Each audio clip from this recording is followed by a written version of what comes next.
magpasalamat sa Diyos. Pananawagan sa ICC, huwag tigilan hanggang hindi ibalik yan. Patay digong natin.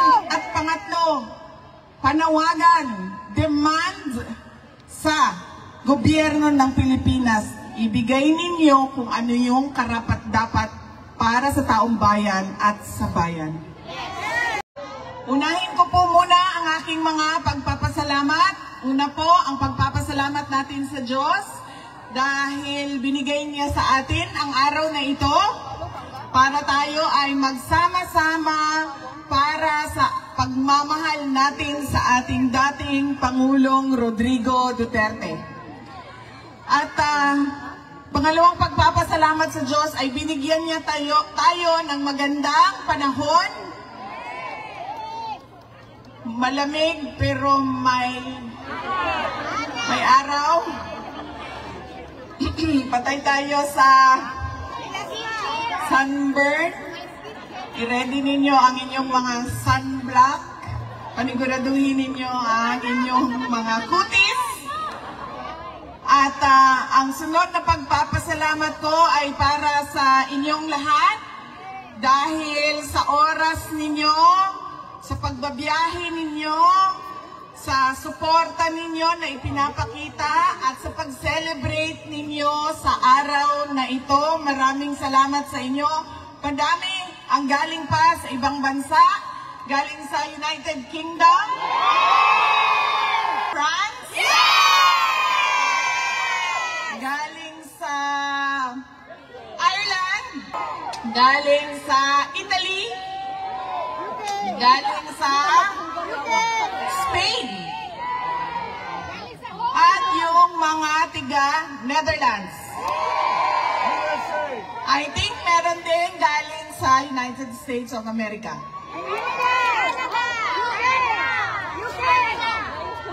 Hong Kong, ma'am, meron? Hong Kong? Oh, wow! Ang layo na biniyahin nyo, ha? Manila, meron pa? Norway daw, Norway. Davao. Galing pang Davao. Maraming salamat dahil binigay ninyo ang oras ninyo, ang araw na ito, para sa ating pagtitipon at binigay ninyo ang pagkakataon na ito para kami ay mapakinggan at para tayo ay magsama-sama ngayong araw na ito. Maraming salamat sa inyo at baka makalimutan ko mamaya dahil sa sobrang excited ng aking mga mensahe sa inyo. Mag-ingat kayong pauwi mamaya o bukas o kailanman na babalik kayo sa inyong mga tahanan. Mag-ingat po kayo. Kailangan nilang ganting picture. Ang sunod na pagpapasalamat ko ay sa lahat po ng ating mga guest speakers ngayong araw na ito. Isa-isahin ko po ang mga pangalan. Tulungan niyo po ako kapag meron akong nakalimutan na pangalan. Ang una pong nagsalita ay si Dr. Richard Mata. Ang sunod na nagsalita ay si Maharlika. Ang sunod ay si Attorney Vic Rodriguez. At nandiyan din po si Senator Robin Padilla. At si Senator Amy Marcos. And si Senator Rodante Marcoleta.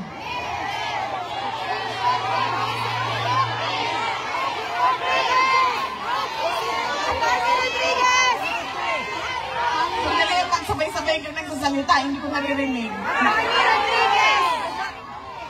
At, yes, of course, nakalimutan ko dahil dito na siya nakatira. Si spokesperson natin, Attorney Harry Roque. At nandito din si Congressman Bem Noel ng Anwaray Party List. Magta-take over kasi sila pag umalis ako dito. At si Councilor Gurley Balabang.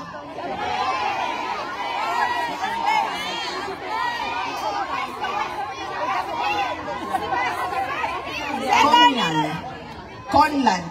Malcolm Conlan. Attorney Rodriguez! Okay. Sino pa? Attorney! Oh, nakalimutan ko ang aking kapatid, ang aming Vice Mayor-elect at kasalukuyang Mayor ng Davao City, Sebastian Duterte. Kong Claudia Bautista. At Congressman Claudia Bautista ng Davao Occidental. Nagpapasalamat ako sa kanila dahil Malcolm Conlan.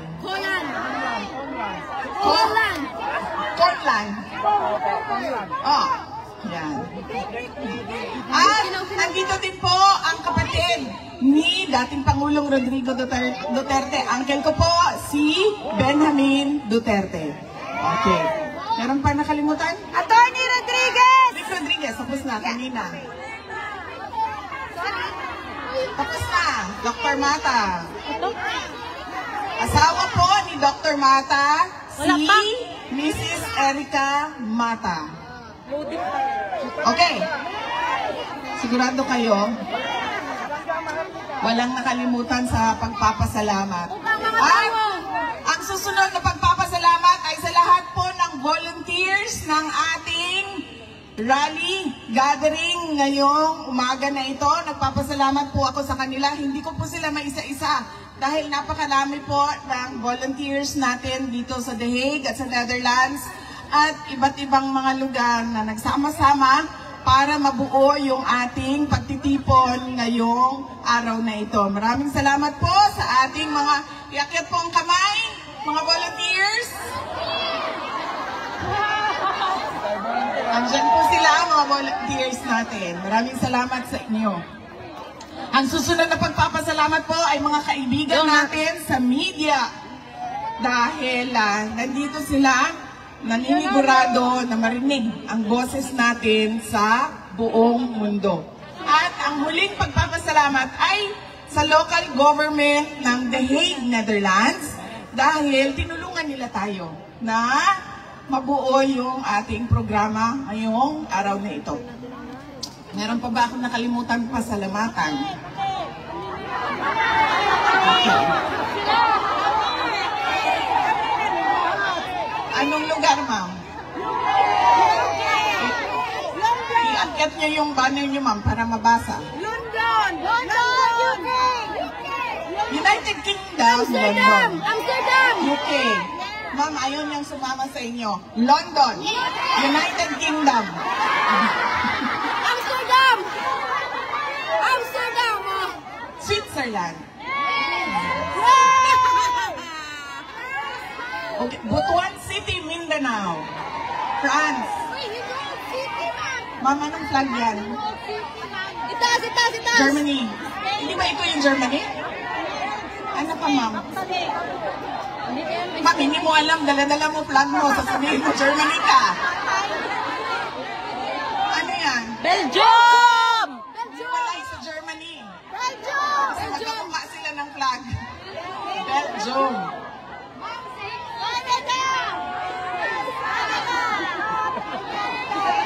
Iceland.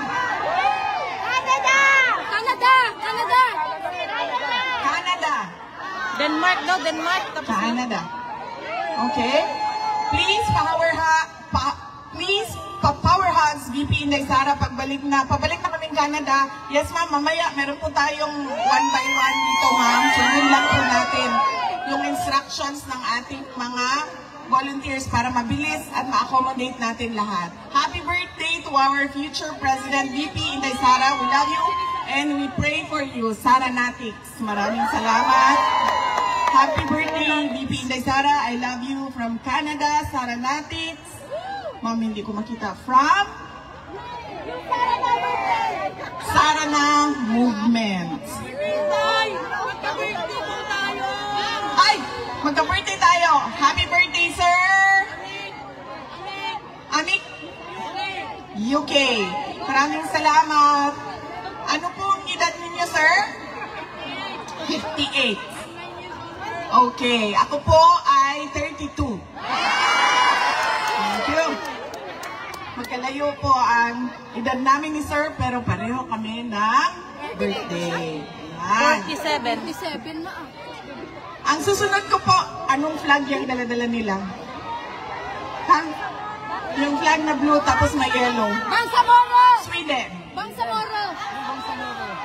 Di bale, sa susunod na balik ko, sana hindi na naman nababalik ako dahil nauwi na natin si Pangulong Rodrigo Duterte. Ay, ma-memorize ko na talaga yung mga flag ninyo. Anong flag ito? Norway. Bangsamoro. Yung red, white, and red, ay blue, white, and red, France. France. Ayan.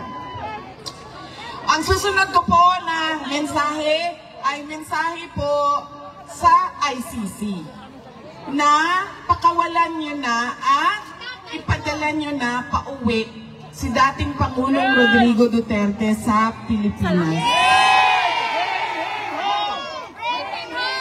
Dahil gaano man nasabihin nila na wala na kami kung paano siya kinuha, dinukot, kinidnap doon sa Pilipinas, ang importante ay nandito siya sa amin at tutuloy yung paglilitis, ay dapat hindi ganon.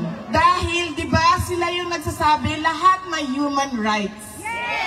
So, dapat ibigay din nila yung human right ni dating Pangulong Rodrigo Duterte na ibalik sa Pilipinas at i-check ng ating mga lokal na korte kung karapat-dapat ba na siya ay ipadala dito sa Dahig. Kaya dapat po hindi natin tigilan ang panawagan natin sa ICC to send him home. Bring him home! Bring him home! Bring him home! Bring him home! Bring him home! Bring him home! Hindi po dapat ipikit ng korte ang kanilang mga mata na sila ay walang jurisdiction sa kaso. Nagsimula sila sa kanilang investigasyon 2 taon matapos tayo umalis sa pagiging miyembro ng ICC. Hindi po pwede yun na kahit kailan pwede ka mag-imbestiga. Dahil ibig po sabihin nun, kapag sinabi mo, 5 years from now, mag-iimbestiga ako. 6 years from now, mag-iimbestiga ako. 20 years from now, mag-iimbestiga ako. Hindi pwede yun. Dahil ibig sabihin nun, wala nang katapusan. Ulit.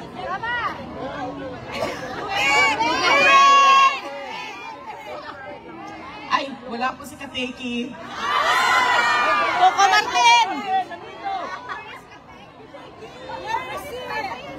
Hindi po naka-duty si Kateki. Ano nga bang pangalan mo, sir? Coco Martin daw! Coco Martin!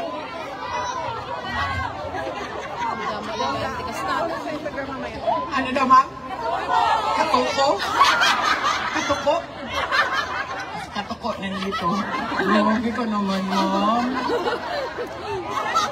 Kakulay lang ng katuko, mama, pero mas guwapo siya kaysa sa mga tuko. Ano ibig sabihin ng katuko? May kabalo! Samang tuko?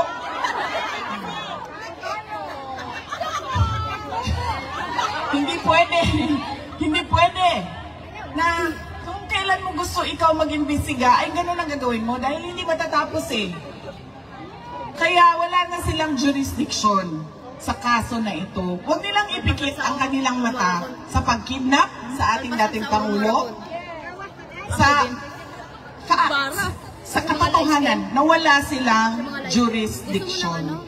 Kaya kailangan, huwag natin tigilan. Paulit-ulit ang panawagan natin, ICC, send him home.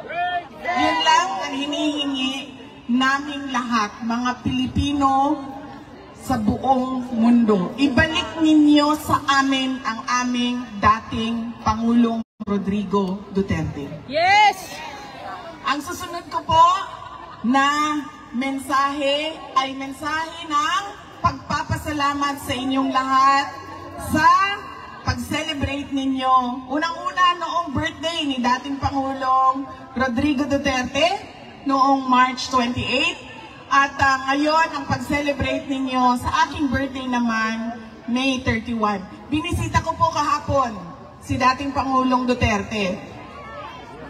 At sabi ko po sa kanya, ay, unang-una, nahihirapan siya maggupit. Ito pa ha, hindi marunong magluto, hindi marunong magwalis, ay, hindi marunong maglaba, hindi marunong maggupit ng kuko.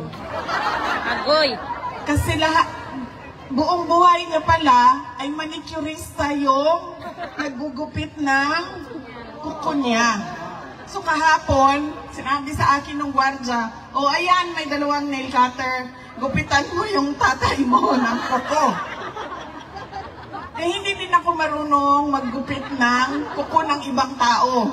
Kaya ko yung kuko ko, pero pag kuko ng ibang tao ay hindi ko magawa. So nahirapan ako na gupitin ang kanyang kuko. At 2 yung nail cutter. So 2 kami ng nanay ko. Yung isang kamay niya nasa akin, yung isang kamay niya nasa nanay ko. Pag ganun siya doon, gugupit kami ng kuko niya.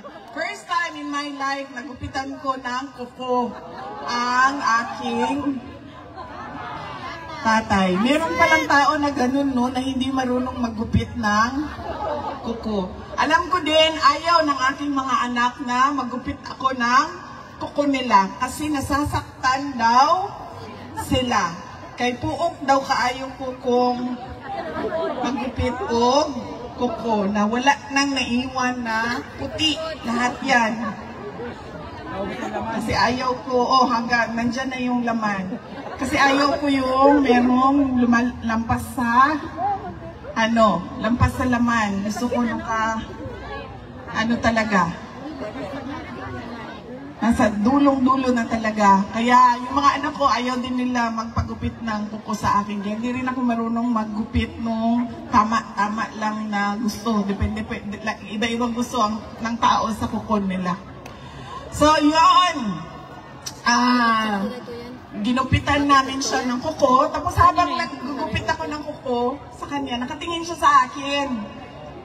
Tingin-tingin siya sa akin. Tapos sabi niya, alam mo, habang tumatanda ka, nagiging kamukha na talaga kita. Sabi niya sa akin. Tapos paulit-ulit niya sinasabi, alam mo, kamukha na talaga kita. Tapos sabi ko sa kanya, Papa, kamukha mo ako. So, sinong mas maganda sa amin ni mama ko? Ako o siya? Ay, sabi niya, mas maganda ka sa nanay mo. Pero sa totoo lang, alam nyo, ganun ba yun? Lagi yan, di ba? Na sabi nila, improvement of the race daw yan. Maganda ang nanay, mas maganda ang anak. Pero sa amin, hindi ganyan ang nangyari. Alam nyo po, mas maganda ang nanay ko kesa sa akin. Nasaan na yung... Yan. Babay-babay ka, ma'am. Yan. Kung ako ay 31 years old lang, ang nanay ko po ay 47 years old lang po. Yan. Teenage pregnancy po ang nangyari. Biro lang ha, baka meron na naman dyan mga ayaw umintindi at hindi pinipilit na mali ang nasabi. Yan po ang nanay ko. Kahapon, binisita namin si Pangulong Rodrigo Duterte. Masaya siya, nagtanong naman siya, in-update ko naman na siya. Ano nang mangyayari sa oath-taking ng mga nanalo sa Davao City, ano na ang oath-taking ng mga senators, at anong mangyayari sa July, sa August, sa September, sa mga kailangan namin gawin na trabaho sa Office of the Vice President at sa Davao City. Yan po ang mga updates. Pinaabot ko din sa kanya. Sabi ko, kung makapunta ka bukas, ay meron kaming rally para sa iyo. At invited ka. marami sa ating mga kababayan sa iba't ibang lugar ng mundo darating bukas para magdasal, para magpasalamat, at para ipanawagan sa ICC na ibalik ninyo ang aming pinakamamahal na Tatay Digong. Alam niyo po, kayong lahat ay nandito sa the Netherlands, sa iba't ibang bansa sa Europa o sa ibang continent. Dahil, bakit? Naghanap kayo ng oportunidad para sa sarili ninyo at para sa pamilya ninyo. Hindi po ba nakakalungkot yon para sa isang bayan na ang mga tao ay umaalis? Dahil unang-una walang trabaho. At kung meron mang trabaho na makita, ay kakapiranggot yung sweldo. Walang pabahay na kaya ng mga tao. Walang healthcare. Napakaganda ng healthcare ninyo dito sa Europa. Doon sa atin, alam nyo ba, di ba? Ang pamilya napupuno sa utang kapag nagkakasakit yung nanay, yung tatay, yung kapatid, yung anak. Nakakalungkot na ganun yung bayan natin. Di ba po ba dapat ang pangarap natin, ang vision natin, ang plano natin ay papunta doon sa kung ano yung nakikita at pinunta natin dito sa Europa. Pero hindi nangyayari yun. Dahil unang-una sa ating politika. Lahat na lang puro politika, lahat na lang puro dole out, lahat na lang survival ng isang politiko. At ang kanyang pamamaraan para siya ay ma-re-elect na naman, mabalik na naman sa pwesto, ma-re-elect na naman. Pero kung makita mo ay napakabagal ng pag-usad ng bayan o kung meron mang nakikita na pagbabago sa ating bayan. Kaya napakahalaga, mga kababayan, na tinutulak natin ang ating mga leaders na ibigay ang karapat-dapat na serbisyo sa taong bayan at sa bayan. Hindi mahirap hanapin, hindi mahirap tingnan, hindi mahirap tanungin kung ano ba yung karapat-dapat. Dahil nakikita natin yan sa ibang bansa. Nakikita natin sa Europe, nakikita natin sa Japan, nakikita natin sa Australia, sa Taiwan, sa Qatar, galing akong Qatar. Nakikita natin. Pero bakit hindi natin nakikita sa ating bayan?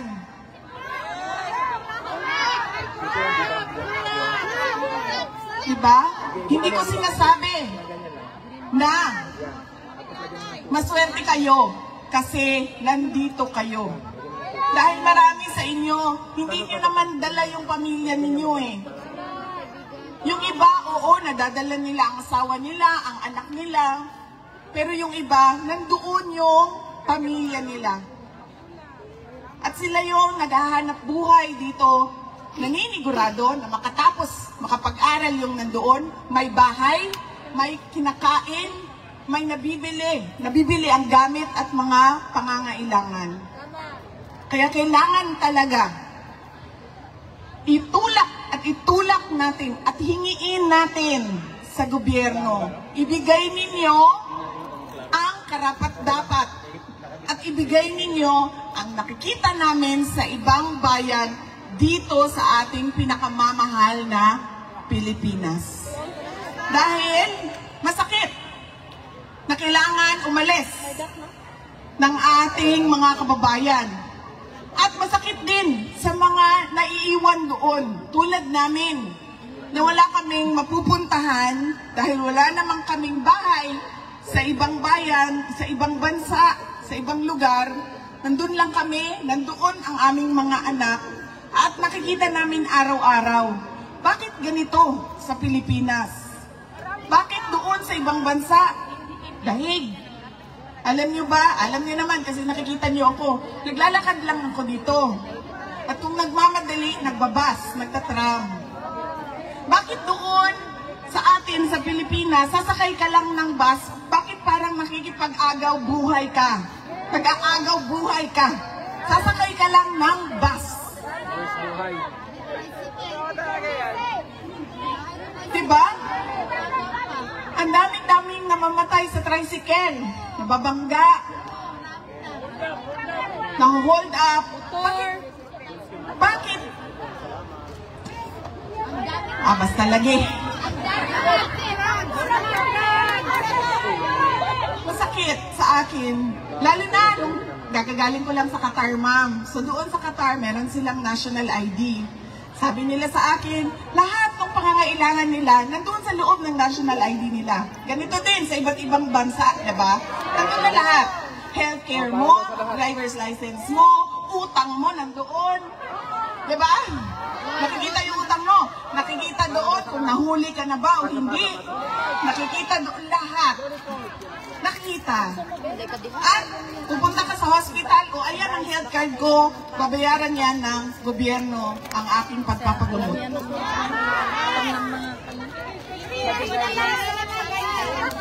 Dito doon sa atin sa Pilipinas, may nagkasakit. Takbo, dito, congressman pahingi. Takbo dito, mayor pahingi. Takbo dito, konsehala pahingi. Tapos, pagpunta mo sa PhilHealth, 2,000. Bibigay sa iyo. Wala nang pera PhilHealth. Gusto natin ng mas maganda na kinabukasan para sa ating bayan. Hindi tayo titigil, ICC, balik nyo sa amin, si Duterte. Hindi tayo titigil na paghingi sa ating gobyerno na ibigay ninyo ang karapat-dapat na nakikita namin para sa aming bayan. Dahil nakikita namin sa ibang bayan yon, ibig sabihin, pwedeng mangyari yan. Dahil nakikita namin sa iba. Hindi ko ang taksis namin, pinabalik ng gobyerno sa healthcare at sa infrastructure sa Pilipinas.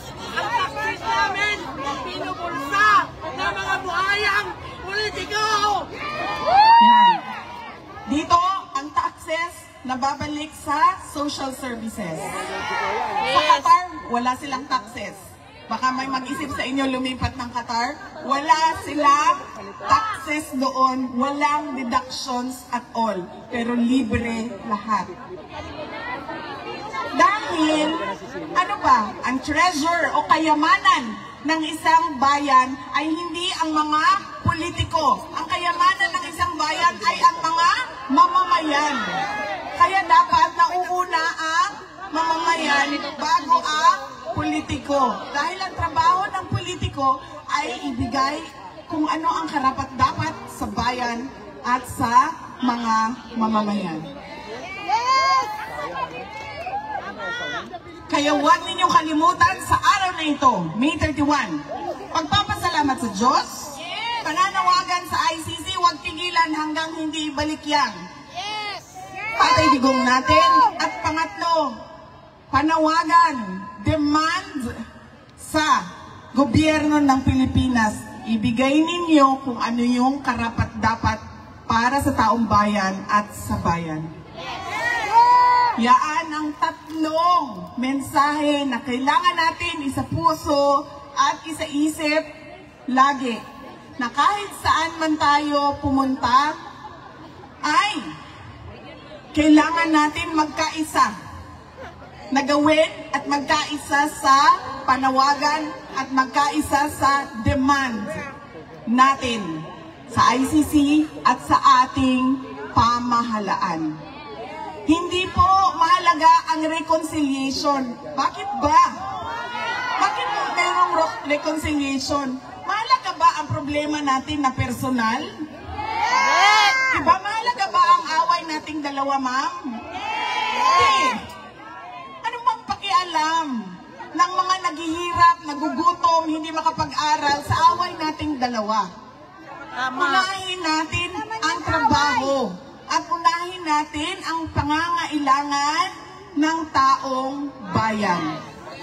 Yaan yung trabaho nating lahat bilang mga mamamayan at mga mamamayan na nagmamahal sa ating bayan. Yan po ang kailangan nating gawin, isa puso, isa isip.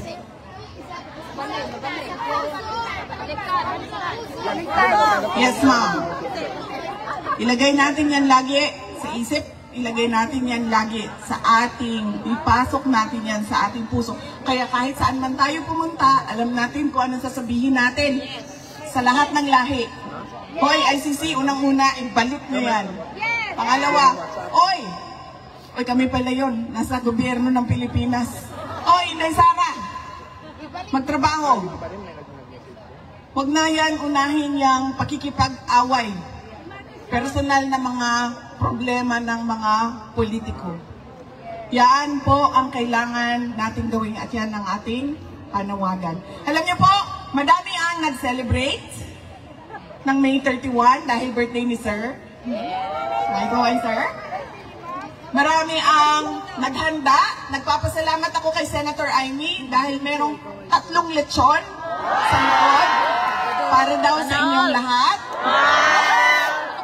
At merong 300 na cupcakes galing kay Senator Amy para daw sa inyong lahat.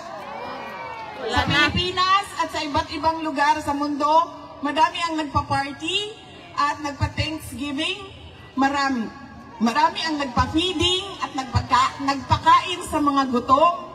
Marami ang namigay at nag-share ng blessings nila sa iba't ibang mga kababayan natin doon sa iba't ibang lugar sa Pilipinas. At marami ang nagbigay ng kanilang mga birthday wish. Alam niyo po, ang wish ko ngayon na birthday ko ay ngayong 28 years old na ako. Ako ba nababaga sa sir, mo? Kanina 32, na naging 31. Ngayon naging 28 na.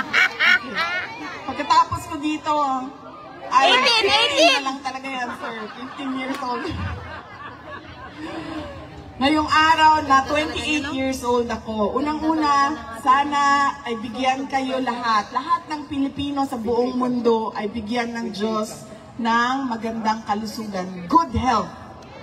At pangalawang birthday wish ko ay sana lahat ng birthday wishes ninyo para sa akin ay ibigay din sa inyo ng Diyos.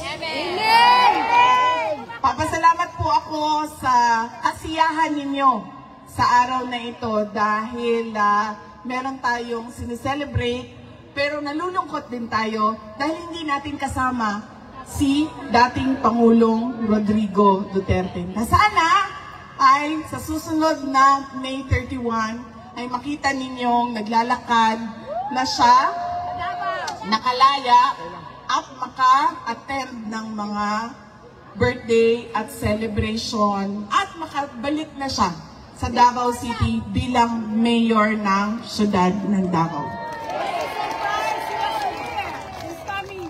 Yes, ma'am. Sabi nga nung mga Qatar, ma'am, sana naman bago pa sa pag-uwi daw ni Pangulong Duterte ay dumaan siya ng Qatar. So sana din na pag siya ay nakalaya ay pwede siyang mag-program muna dito. Sa The Hague bago siya bumiyahe pauwi sa Pilipinas. Mga kababayan, ang lahat ng ginagawa natin ay para sa Diyos, sa bayan, at sa bawat pamilyang Pilipino. Shukran.